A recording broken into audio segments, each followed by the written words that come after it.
Cuevas. Hi, I'm Debbie Gibson. And you're watching Teen Vid. Very sexy, Chris. I know.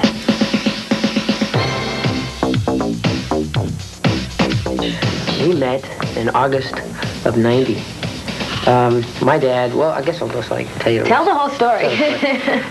My father has been my backing, right? And since I was old enough to open my mouth, and he always told me, if music is what I want, well, then he was going to give his best, and if I ever changed my mind, then he would just go fishing on weekends, and I'd play basketball on weekends, or whatever. I've always wanted music. I've always wanted to succeed in music. And he always does this with stories, drags them out. I'm not dragging it out. Anyway. She asked how we met. Well, I'm telling you how we met. But I got to tell you, little background stuff so you can understand how we met. So my father made a phone call to Gibson management. And just by word of mouth, it just doesn't happen like this. Her mother, Diane, flew my dad and I to New York. And we get here, and I auditioned for her and her mom, and that's how we met.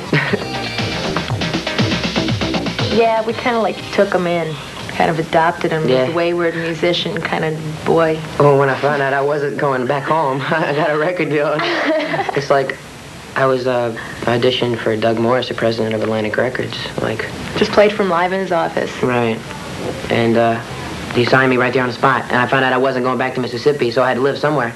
Called home, said, Mom, got a deal on Atlantic Records, and I'm not coming home, for a month. For a while. We start recording. We became friends and started recording.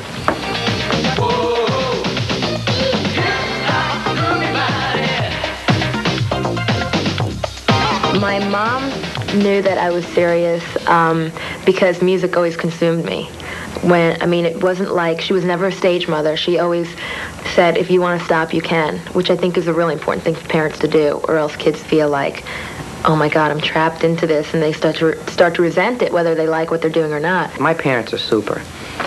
My dad has always been supportive of my career, helping me in every aspect of it. It's if I wanted it, he wanted it for me.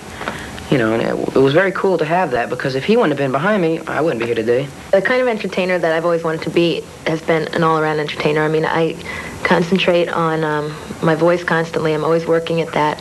But at the same time, I'm always trying to develop the dancing, more with the piano. I eventually want to go into acting. I look for movies in the future for me. I want to play a cop. I do, I like karate. I'm into karate. I've taken it, and I want to do movies. Not a Steven Seagal or anything, but I want to do something.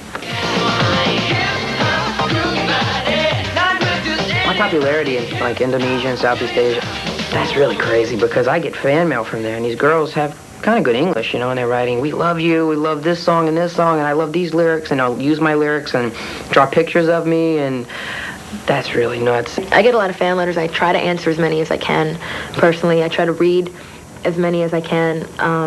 It does get really hard, though, because when you get an overwhelming amount of mail, you think, well, if I was going to spend my time reading all the mail, then I would have to stop performing, because there wouldn't be enough time, and that's the very thing people are writing to you about.